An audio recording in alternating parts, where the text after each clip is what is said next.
जी फरमाएं, क्या कह रहे थे? सर ऐसा है कि आम मुशाहिदा करते हैं कि लोग मुख्तलिफ़ तबीयतों के होते हैं। हम्म। कुछ लोग कहते हैं कि कुछ की फ्रीक्वेंसीज़ मिलती हैं या कुछ का ऑरा मिलता है। और हम ये मसलन क्लासरूम में 60-70 बच्चे होते हैं, मुख्तलिफ़ वो सहेलियाँ बन जाती हैं या हम्म। तलबा में भी इसी तरह से। तो इसको कुछ लोग इस तरह भी बयान करते हैं कि मसलन अगर जैसे कुछ लोग पानी और रूह अफ़ज़ा फ़ौरन हम्म। मिल जाएंगे, पानी हम्म। दूध और रूह अफ़ज़ा फ़ौरन मिल जाएंगे। हम्म। कुछ लोग पानी और नमक की तरह कि थोड़ा सा चमचा हिलाया तो मिलके हम्म। यकजान हो हम्म। गए। लेकिन कुछ जो हैं वो पानी और तेल की मिसाल हैं, जितना मर्ज़ी चमचा हम्म। हिलाओ नहीं हम्म। मिलेंगे। या पानी और रेत हैं, हम्म। मिलाते रहो लगेगा मिल गए हैं, लेकिन ज़रा कोशिश तर्क की तो फिर जों के तो हैं। हम्म। तो आम तौर पे जैसे मैं क्लासरूम की बात करती हूँ, वो तो हम देखते हैं कि लाख कोशिश करें या स्टाफ मेंबर्स हैं 30-40 में, वो कभी फ्रेंड्स बनते ही नहीं हैं। हम्म। लेकिन अगर इस तरह के दो मुख्तलिफ लोग ज़िंदगी के साथी बन जाएं, वो हम्म। जीवन साथी बन गए हैं और हम्म। पता चला है तबाह मुख्तलिफ हैं, हम्म। तो फिर क्या करना चाहिए उन्हें? पहले तो निभाने की कोशिश करनी चाहिए, जी, क्योंकि शादी टोटल वैसे अल्लाह के लिए की जाती है। बेशक।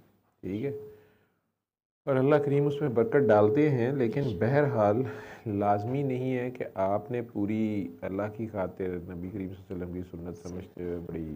शादी कर ली, दूसरा बंदा शायद उस लेवल पे ना हो, उस तरह से शादी को ना ले रहा हो, तो आप लाख अल्लाह की खातिर उसे निभाने के चक्कर में हो, दूसरा उस तरह से मज़हब को लेता ही नहीं है। ठीक है, तो आपके लिए मुश्किल हो जाएगा तबाह डिफरेंट होते हुए भी। जैसे ये तो अल्लाह ने वैसे मैंने ये देखा है कि जिन मियाँ बीवी की आपस में ज़रा डिफरेंट पर्सनैलिटीज़ होती हैं, वो ज़्यादा कामयाब कपल होता है बिल- दुनिया में। मैंने ये देखा है कि अल्लाह का ये निज़ाम कुछ इस किस्म का है कि जैसे दिन और रात, बिल्कुल ठीक है। वो दोनों मिल के 24 घंटे बनाते बिल्कुल हैं। सर, ठीक मैं है, तो कायल हूँ इसकी। पॉजिटिव नेगेटिव दोनों ही, किसी में कुछ चीज़ें बेहतर होती हैं, किसी की कुछ चीज़ें बेहतर होती हैं, वो दोनों एक दूसरे को रेसिप्रोकेट करते हैं, ठीक है। कंप्लीट करते हैं। और वजूहात भी यही हैं कि इसीलिए हम सब एक दूसरे के मोहताज भी इस दुनिया में बिल्कुल होते सर। हैं किसी हद तक, और आपस में रहना पड़ता है। जैसे कह लें कि मजबूरी है, अल्लाह ने खुद तबकात इस तरह के बनाए बेशक। हैं। लेकिन उसके बावजूद उसमें फ़ाइनल अथॉरिटी जब तक अल्लाह को नहीं रखा जाता, जी। जैसे निकाह की आयात जो पढ़ के सुनाई जाती हैं, वो इत्तकुल्लाह तीनों में ही है कि अल्लाह का एहसास या अल्लाह की हया रखना, या अल्लाह, मैं हया उसे कहता हूँ, या अल्लाह का रिगार्ड रखना, या अल्लाह का खौफ का लफ्ज़ इस्तेमाल करते हैं कि तकवा यानी अल्लाह का खौफ। मैं खौफ से ज़्यादा से कहता हूँ अल्लाह की हया, बेशक। अल्लाह का रिगार्ड, उसका ख्याल करना कि यार ये उसका काम है, उस वो देख रहा है, वो सुन रहा है, वो हाजिर है, वो नाजिर है, मौजूद है। अब लेकिन आपके सामने ही है कि पूरी दुनिया में हम मुसलमान कहने को मुसलमान हैं और अल्लाह के दीन के दाई बनते हैं, और दुनिया तो हमें मुसलमान ही गर्दानती है, जी। लेकिन हम दुनिया में जलीलो ख्वार हो रहे हैं। वो इलामा इकबाल का शेर है ना कि तारिक तुम ख्वार हुए ख्वार हुए दुनिया में तार के तारिक कुरान कुरान होकर। होकर। तो ये वो मेन रीज़न है कि आप खुद ही देख लें कि अगर वो कहते हैं ना कि अल्लाह ताला ने खुद ही कुरान में कहा हुआ है कि नबी करीम सल्लल्लाहु अलैहि वसल्लम उस दिन मानेंगे कि या अल्लाह मेरी उम्मत ने कुरान को छोड़ दिया हुआ था। महजूर ठीक कर है, दिया। महजूर किया हुआ था, तार के कुरान हो गई भी थी। तो अगर ये बात है, तो हम खुद ही सोचें कि अगर हमारी ज़िंदगियों में एक है इंडिविजुअल लेवल पे और एक है इज्तमाही लेवल पे भी। इंडिविजुअल लेवल पे भी अगर एक मियाँ बीवी हैं, बीवी निभाना चाह रही है, खामन में खौफ खुदा ही नहीं है। ठीक है, वो बेचारी अल्लाह की खातिर कह रही है कि चलो अब मेरी शादी हो गई है और अल्लाह को तलाक इतनी पसंद भी नहीं है, बच्चे हो गए हैं, मैं बच्चों की खातिर सेक्रीफाइस करती हूँ, कुछ करती हूँ। खामन साहब बाजी नहीं आ रहे, शराब पी के भी घर आ रहा है, दूसरी औरतों के पास भी जा रहा है, रिज़्क़ के हलाल की भी इतनी उसे परवाह नहीं है। अब ये बंदी लाख अल्लाह की खातिर सारा कुछ करना चाह रही है, तो वो उसका उसके साथ फड्डा होना ही होना है। उसने उसे कहना है कि देखो बच्चों पे इम्पेक्ट आएगा, तुम हराम लेके ना आओ घर, वो उसके ऊपर भी बहस करेगा या उसको परवाह नहीं है, तो ये ताल्लुक़ निभना मुश्किल हो जाएगा। तो उसमें अल्लाह ताला ने ये कोई पाबंदी नहीं लगाई, उसने बल्कि ये आयत इस तरह की है, अगर उसे समझें, अल्लाह ने कहा है कि तुम लोग कोशिश करो कि तुम इकट्ठे रह सको। अगर ये मजबूरी हो जाए या कोई वजह ऐसी है और नहीं रह सकते, तो अल्लाह पे तवक्कल करते हुए तुम अलहदा हो जाओ। मतलब जैसे औरत भी या घबराए ना बेचारी कि मेरे तो अब्बू भी नहीं है या भाई नहीं है, तो मेरे कौन करेगा। अगर वो अल्लाह पे तवक्कल लेते हुए फिर वो फ़ैसला करती है और उसका फ़ैसला शरअ पे मुबनी है, उसे पता है, वो इसलिए ले रही है कि यार ये ज़ानी भी है, शराबी भी है, या और भी इसे गलत आदत है और ये नहीं सुधर रहा, तो मैं नहीं इस पे कंप्रोमाइज़ कर सकती, या ये अल्लाह रसूल के ही बिल्कुल फजूल बोलता है या कुछ करता है।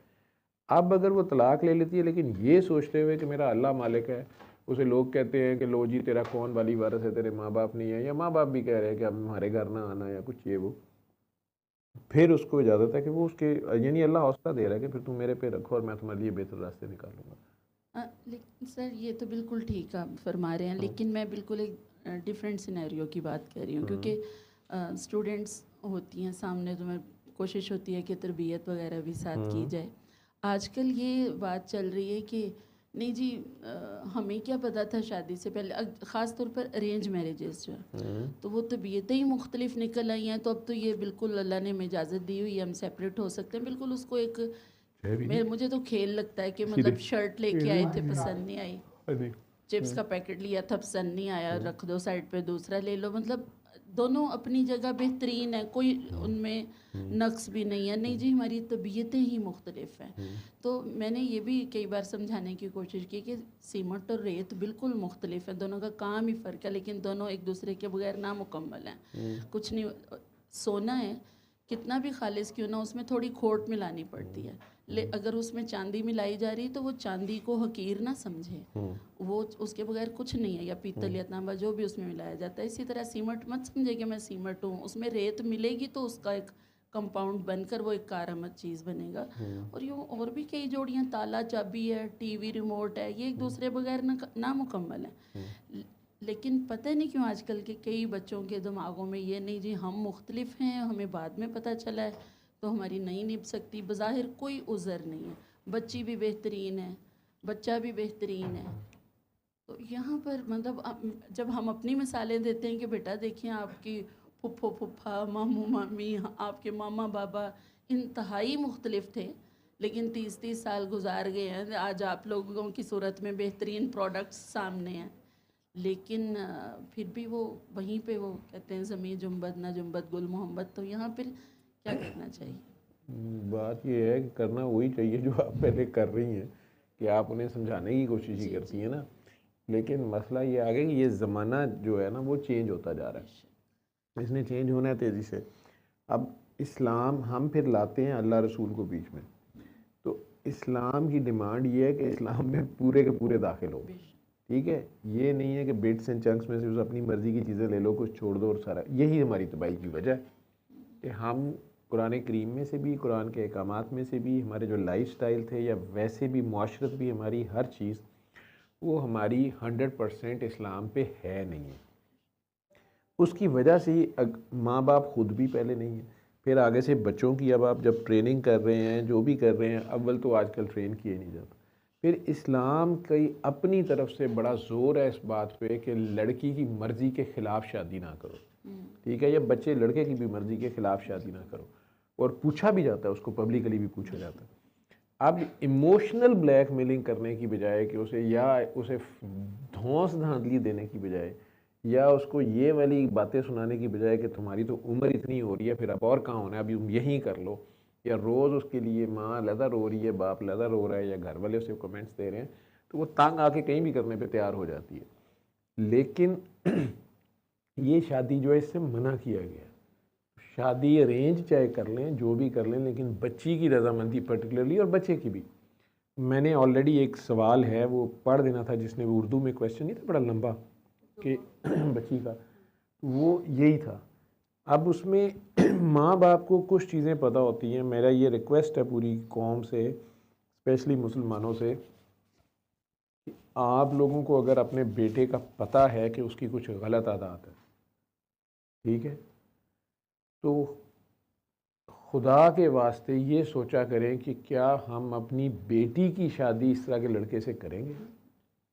अगर आपके दिल का जवाब ना में है तो किसी और की बेटी के साथ वो जुल्म ना करें, ठीक है।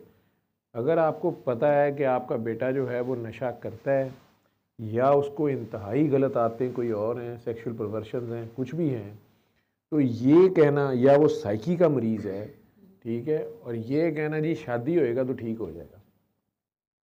आप सबसे पहले ये फैसला किया करें कि क्या आप अपनी बेटी की शादी इस तरह के लड़के के लिए या इस तरह के लड़के का रिश्ता आपकी बेटी के लिए आए तो क्या आप हाँ करेंगे, नंबर 1।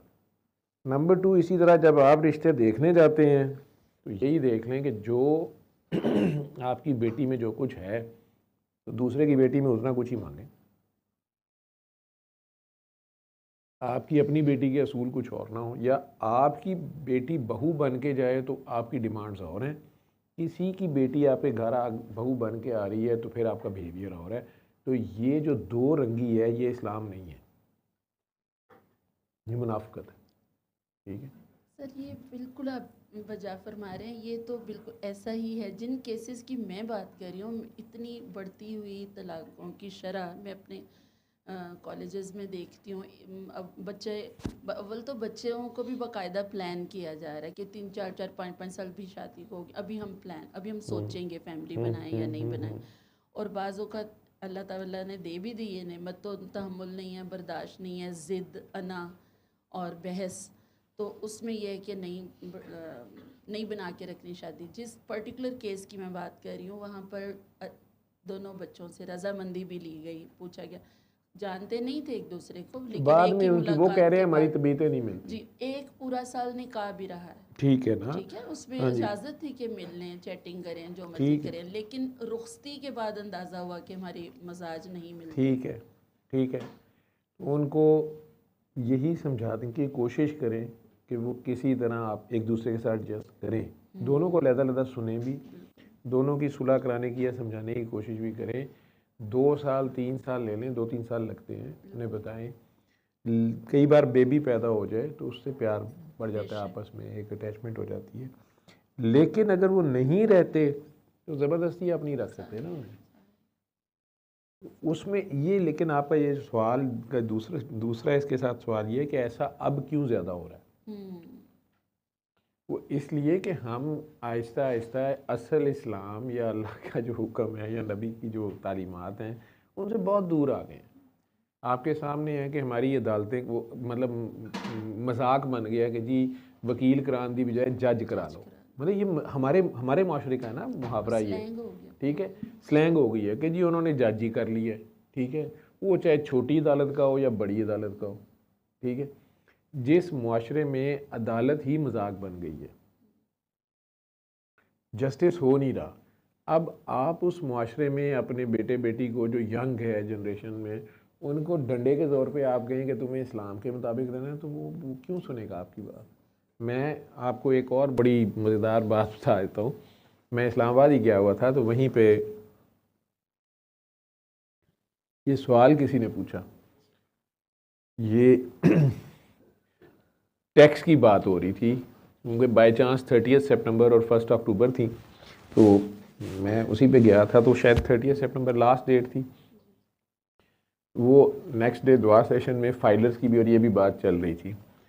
सेशन के एंड पे आके कुछ लोग ख़त्म हो गए, हम आपस में बैठे हुए थे, तो वो बच्ची ने एक ने सवाल किया, उसने कहा कि अंकल ये सही और गलत, हलाल हराम, मेजर तो सबको पता है, रिश्वत क्या है सारा, लेकिन मेरे दोस्त के एक अब्बू हैं तो उन्होंने एक बात की, ये टैक्स की बात हो रही थी, तो उन्होंने कहा कि मेरी अप्रोच तो डिफरेंट है, तुम लोगों की डिफरेंट है, ठीक है।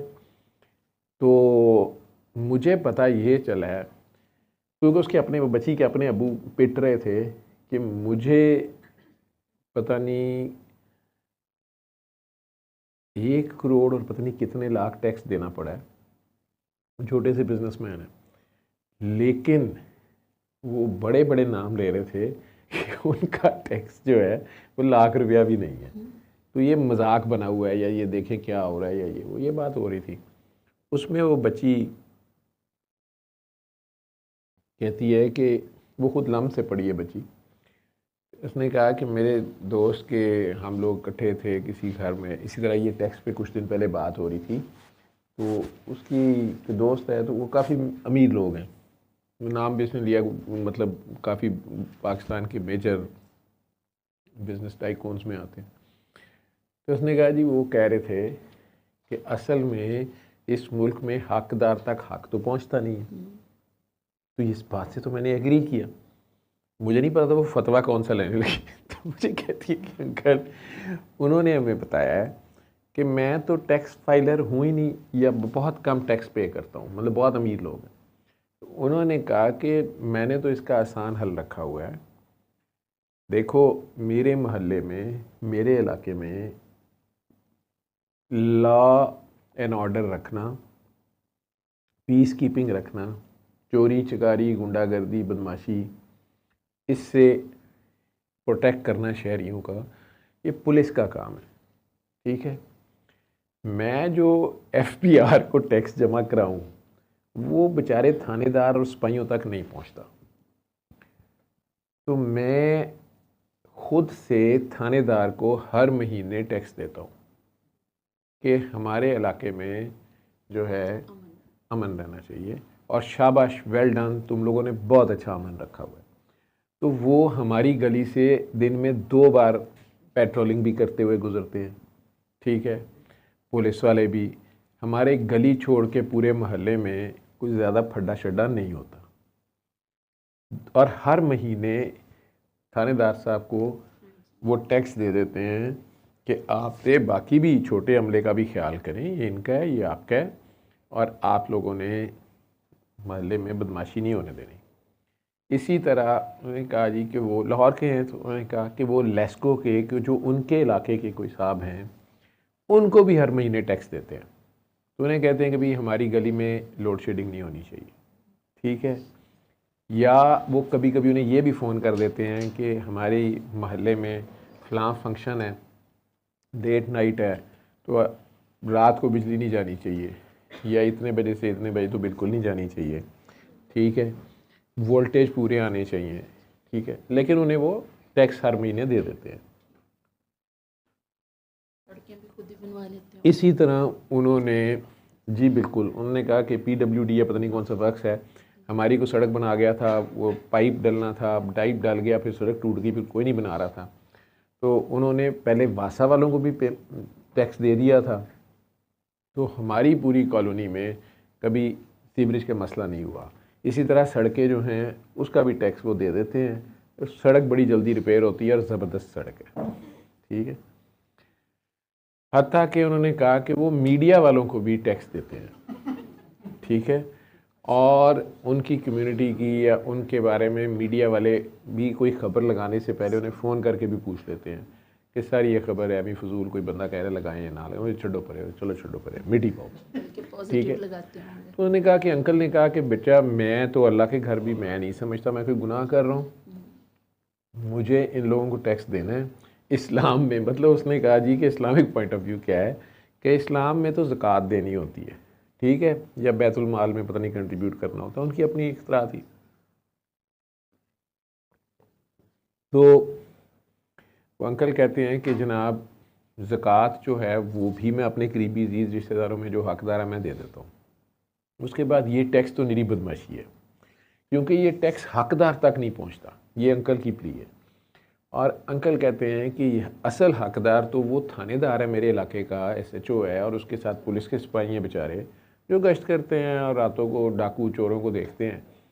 ठीक है, बल्कि उनकी गली से किसी की गाड़ी का टायर उतार के ले गया कोई रात को नशे ही। ठीक है, उन्होंने थानेदार को कहा कि भी तेरे होते हुए टायर गाड़ी के कोई उतार के ले गया रात को।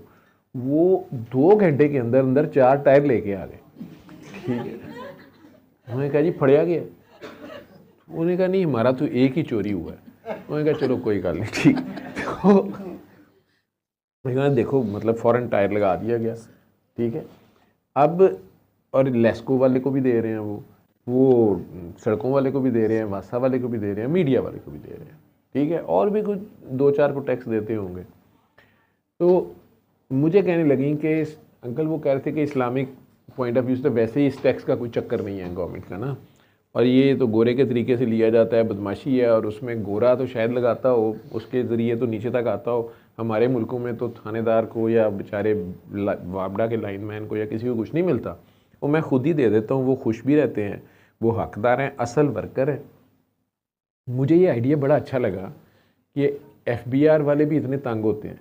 गवर्नमेंट वाकई इस महकमे के हर बंदे को कहेगी भी तुम लोग अपने अपने इलाके का ये रेट है, ठीक है, बिजली तुम्हारे इलाके में इतनी आनी है, लाइन लॉसेस हुए तुमने जिम्मेदार है, तुमने बिजली बेचनी है, इस रेट पे बेचनी है और इतने पैसे हमें वापस करने हैं, ठीक है। बाकी महल्ले वालों से तुम्हारे तल्लुकात की बात है, तुम कैसी खिदमत करते हो और वो तुम्हारी कितनी खिदमत करते हैं, ये तुम्हारा और महल्ले वालों का आपस का मामला है। इसी तरह थानेदार को अगर वो कहते हैं कि यार तुमने लॉ एंड ऑर्डर मेंटेन करना है, बाकी अगर महल्ले वाले तुम्हें तनख्वाह दे देते हैं टाइम पे या तुम्हारा टैक्स दे देते हैं, तो तुम उनका कितना टैक्स देते हैं उस हिसाब से ख्याल कर लो।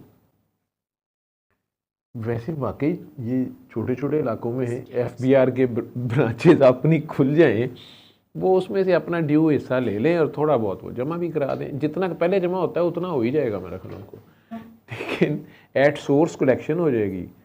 और बहर मैंने उसे कहा, मैं कहा बेटा इस्लामिक पॉइंट ऑफ व्यू तो किसी मुफ्ती से पूछें आपके जाके, ठीक है, ज़ाहिर बात है मैं तो आलिम नहीं हूँ, मैं इस पर क्या राय दूँ आप किसी, मैंने कहा जी मुफ्ती से लें। तो बाकी आइडिया मुझे अच्छा लगा, तो मैं हूँ तो नहीं बिजनेसमैन, लेकिन मैं भी वैसे सोच रहा हूँ कि यार बंदा जो बेचारे काम करते हैं उनको पेमेंट कर दे पहले तो बेहतर है। सर मुफ्ती की आप बात करें, मैं मेरे ख्याल 6ठी 7वीं में थी, 77 के बाद वाली जो इस्लामी हुकूमत आई थी, चाहिए मेरी, तो हमारे जो मोहल्ले की मस्जिद के माशाल्लाह बड़े पढ़े लिखे वो थे मौलाना साहब, वो कहते थे कि इस हुकूमत को लूटना ऐन कार सवाब है, और मीटर डायरेक्ट लगाया हुआ था उन्होंने, मीटर उन्होंने डायरेक्ट लगाया हुआ जी। था। वो 77 के बाद वाली जो गवर्नमेंट थी, हमें नाम नहीं 77 के बाद जो तो जनरल ज़ियाउल हक साहब जी थे, जी जी, तो वो उन मौलाना साहब का कहना था कि इस हुकूमत को लूटना ऐन कार सवाब है। अब पता नहीं, मैं तो बहुत छोटी थी उस वक्त, मुझे इल्म नहीं है। बस हमारे साथ एक मौलाना होते थे, मेडिकल कॉलेज में पढ़ते थे, वो क्योंकि 85 में जुनेजो साहब की गवर्नमेंट आई है, 85 में हमारा मेडिकल कॉलेज में एडमिशन हुआ, तो 88 तक जुनेजो साहब की गवर्नमेंट रही, फिर बेबी बेनज़ीर आ गई और ज़िया साहब भी चले गए, लेकिन वो मौलाना हमारे साथ पढ़ते थे, शरारती होते थे, वो उन्होंने एक टर्म बनाई हुई थी, हॉस्टल में हम इकट्ठे होते थे, तो उनका ये फ़िक्रा बड़ा मशहूर होता था। वो पंजाबी में हम लोग आपस में, लाहौर में भी बड़ी टर्म यूज़ होती है फजूल सी, लेकिन वो कहते हैं मजाक में एक दूसरे को कहते हैं कि यार यकीन करी कोई, ठीक है, कोई पुठा काम ना करी या यकीन करी, तो वो कहते होते थे, मौलाना कहते होते थे यकी कर लें ज़ियाउल यकीन करी। तो 90 दिन का कह के वो भी मौलाना थे, मतलब वो ये कहते होते थे कि यार यकी कर ली ज़ियाउल यकी ना करी। तो आपने मुझे वो याद करा दिए, वो बड़ा पेट उनका फिक्रा था, वो बड़ा धड़ल्ले से कह देते थे किसी को। सर एक छोटा सा क्वेश्चन, वो कुछ मिलता जुलता पिछले से, कि जो हमारे बड़ों का दौर था, और जैसे मैं ब्याह के अगर आई हूँ तो हमारे बड़ों को पूरा इस्तेहकाक था कि वो हमारे मामलात में दखल दें, बल्कि हमें सीधा करके रखें, हमारे चाय पीनी अच्छी तरह 2 कानों में सर करके रखें, और वो सारी शादियाँ माशाल्लाह कामयाब होती थी। अब खुद जो ये धमकी तो हमारे बड़े हमें बहुत देते थे, गांव भी जब जाते थे तो वहाँ भी वो कहते थे मैं 2 कन्ना सिर कर देंगा तेरा, ताई जी कहते होते, हम बड़ी देर डरते रहे, लेकिन मैंने अपने बच्चे को गुस्से से कहने की बात कोशिश की, तो पहली बार मैंने कही तो उसने चुप कर लिया, दूसरी बार मैंने कहा तो कहता पहले ही 2 कानों में सारा, आपने क्या करना, तो साढ़े से आके ख़त्म हो गया, ज़माना तेजी से चेंज हो रहा है। बिल्कुल ये जस्टिफिकेशन, और बिल्कुल उसने को मजाक नहीं कि वो बस सोच के, तो उसने कहा कि ये पहले ही 2 कानों में आप क्या कर लेंगे यार, और हम तो कई साल डरते रहे कि 2 कानों में सर ना कर दें। वो डरते रहने से निभ गई ना, लेकिन अब खुद जो खैर से सासें हैं वही कहती हैं कि नहीं, दखल नहीं देना, दखल नहीं देना, बिल्कुल ये इनमें मियाँ बीवी के मामलात में दखल नहीं देना। तो अब सही क्या है और गलत क्या है कि वो अगर दखल नहीं देना, बच्चे हैं वो कोई नादानियाँ भी कर सकते हैं, उनको मुझे तो यूँ लगता है कि समझाना चाहिए। और ख़ुद मैंने ये भी सुना कि जी जॉइंट फैमिली सिस्टम जो है वो नहीं होना चाहिए, को ना भाई भाई इकट्ठे रहें, ना ही जो सास ससुर हैं वो भी खुद अपने मुंह से कह रहे हैं कि नहीं भी हम तो अलहदा ही रहेंगे, हमने दखल नहीं देना। तो क्या दखल देने का ये किस हद तक जायज़ है और नाजायज़ है? सर वही बात है कि शादियां टूट रही हैं और मुझे ये लगता है कि पुरानी रवायात ज़्यादा अच्छी थी। अगर बड़े देखिए दखल नबी देते करीम थे तो वसल्लम किसी वजह से कह गए थे ना कि ये दौर वो वाला आ गया ना, क़यामत बिल्कुल सर पे आ गई, अल्लाह रहम करे। वो कह गए थे ना कि जना आम होगा, ठीक है, और भी बहुत सी बातें उन्होंने की, तो वो हो के रहनी है, मैं और आप जो मर्जी कर लें, ठीक है, बस अल्लाह माफ़ करे कि हम दूसरी साइड पे हों, ऐसी फहाशी या उसमें ना हो। जहाँ तक आपकी बात है कि जी जॉइंट फैमिली सिस्टम होना चाहिए या नहीं, या दखल अंदाजी कितनी होनी चाहिए कि नहीं, ये दोनों चीज़ें जो हैं ये रिलेटिव हैं और डिपेंड कर सिचुएशन पे। अगर तो आगे सुनने वाले बच्चे हैं और वो मशवरा मांगते हैं, देते हैं, तो बड़ों को दखल देना चाहिए, बताना भी चाहिए। लेकिन अगर बच्चे जो हैं वो सुनने पे तैयार ही नहीं है तो आप जितना मर्जी दखल दे लें, उल्टा वो आप पे मुद्दा पड़ जाएगा कि हमने तो सेटल कर लिया था, ये बुढ़िया ने आके बीच में ये कर दिया और वो कर दिया। सही। तो अम्र बिल मारूफ नही अनिल मुनकर वाला जो एक है हुक्म, फिर उसको बलाए ताक रख देना चाहिए, वतवस्सौ बिल हक, हक बात की नसीहत करते रहो। ये जो सारी कुरान की आयात है ना, मैं फिर वही बात कहूँगा कि ये सारी आपने अगर इम्प्लीमेंट करनी है तो आपको पूरा का पूरा इस्लाम इम्प्लीमेंट करना पड़ेगा ना, तो ये हुकूमती लेवल पे होगा। इंडिविजुअल लेवल पे आप कोशिशें कर सकते हैं और उसमें आपके घर में ही जैसे है, तो आपके घर में भी एक छोटी सी स्टेट ही है ना, ठीक है, उस घर में माँ बाप एक हुक्मरान की तरह से हैं, बच्चे हैं, फिर उस बच्चे अगर बड़े हो गए हैं शादियाँ होती हैं, तो अगर तो आपका कानून बहू और बेटी के लिए सेम है, ठीक है, फिर तो इस्लाम चल रहा है वहाँ पे, ठीक है। लेकिन अगर आपकी बेटी के लिए कानून कुछ और है और दूसरे की बेटी के लिए कुछ और है, तो इस्लाम पे तो आप खुद ही नहीं है। या आप रिज़्क़े हलाल पहले घर में लाते रहे कि नहीं, नंबर 1।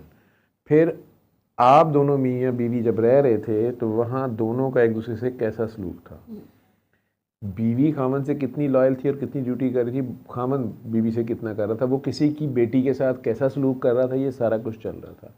फिर आगे से औलाद का दौर आएगा और आप अमर बिल मारूफ या नही अनिल मुनकर कर रहे हैं, तो उसमें अगर बाप ने अपनी सेल्फ प्रैक्टिकल से दिखाया होगा बेटों को कि मर्द की या खामन की क्या ड्यूटियां हैं, या माँ ने भी अपने बेटों को ट्रेन इस तरह से किया होगा कि बीवी के क्या राइट्स हैं, तुम्हारी तरफ क्या जिम्मेदारियाँ, आप लोग ईमानदारी से बता दें कि अब कितने माँ बाप हैं जो अपने बेटों को और बेटियों को शादी के लिए कोई ब्रीफिंग भी देते हैं रियल सेंस में, और कोई ग्रूमिंग करते हैं इस सेंस में कि उन्होंने शादी भी कल को करनी है और उन्होंने उसमें उनकी ज़िम्मेदारियां भी होंगी और सारी बातें। मेजॉरिटी तो जहनों में शादी स्वाय सेक्स के और कोई पार्ट उसका जहन में होता ही नहीं किसी के, ठीक। उसकी बच्ची की भी जहनी तरबियत करना कि बेटा उधर जाके ये ज़िम्मेदारियां भी होंगी। बच्चियां बहुत सी अभी तो बच्चियां शादियां करनी ही नहीं चाहती, डरी होती हैं, रिफ्यूज़ करती रहती हैं, पढ़ाई में ज़ोर देती रहती हैं और से और के, क्योंकि वो अपने माँ बाप की शादी को या तो फेलियर देख रही होती हैं या कोई और मिसालें उनकी सामने, तो वो खौफज़दा होती हैं उसमें, क्योंकि उन्हें ही जाना होता है। औरत को वैसे ही अल्लाह ने नाजुक मिजाज भी बनाया है, कमज़ोर भी होती है, उन्हें ये भी नज़र आता है कि आखिर में सारा मुद्दा औरत पे ही पड़ जाता है, वो डरती रहती हैं इस चीज़ से। लेकिन ये सारा कुछ है इसीलिए है कि हम तारके कुरान हो गए हैं और हमारी ज़िंदगियों में से 80-90% जो हमारी लाइफ डेली होती है वो इस्लाम के मुताबिक होती कोई नहीं है। सर लड़के भी डर गए हैं, वो ज़्यादा डर गए हैं, जो वो हालात देखते हैं शादीशुदा लड़कों की कि जो आजकल की माशाल्लाह लड़कियों ने उनकी हालत की होती है, वो सब कुछ बल्कि वो नहीं करना पड़ रहा है, कपड़े भी धो रहे हैं, फीडर भी धो रहे हैं, सब कुछ, तो वो ज़्यादा डरे हुए हैं बच्चे जहाँ। तो और जो मैं बात सॉरी कर रही थी कि वो मुझे तो बल्कि उन सासों से शिकवा है, मतलब मेरी बेटी की सास, मैं कहती हूँ मेरी बेटी को समझाओ, वो कुछ गलत कर सकती है, आप उसको वो जिसे कहते हैं ना मत देना, मत दो, नहीं नहीं नहीं जी असी विच नहीं आना, असी मियाँ बीवी दे विच नहीं आना, बहू को कुछ भी नहीं कहना। तो ये मैं बस थोड़े सा यही चाह रही थी कि मेरा ख्याल है हमें अपनी रवायात से नहीं, वो थोड़ा सा बहू को जुड़े फिर रहना अगर चाहिए। अगर वो आपकी बेटी है तो जी आप ही जी अपनी बेटी को समझा दें, जी बिल्कुल, अपनी क्योंकि जगह तो आपके होते समझा। हुए सास अगर समझाएगी तो वो नहीं अपने घर उनको में, बड़ा बुरा अपने घर लगेगा। की रवायात और इकदार मेरे घर में जब तक थी मैं तो जो भी है समझाया। वो आप अपनी तो बेटी बस को यही फिर मैं भी बस कह चाह रही हूँ सकते कि हैं। थोड़ा सा रवायात से जब तक हम जुड़े रहेंगे, मुझे लगता है कि हमारे ख़ानदान की अकाई ज़्यादा बेहतर रहेगी। बाकी जाना तो वो नेकोबत के मायार तो बदलते जाते हैं, मौलाना अली ने भी ये कहा था। मौलाना अली ने तो जो कहा था, ये जो ज़माने में चेंज आ रही है जी ना, बिल्कुल, तो वो तो उसके रहनी साथ है। साथ ये सारा कुछ है। जब जी हराम ज़्यादा बढ़ रहा है, सारा कुछ बढ़ रहा है। सल्ले अला सल्ले अला सल्ले अला सल्ले अला सल्ले अला शफीना सल्ले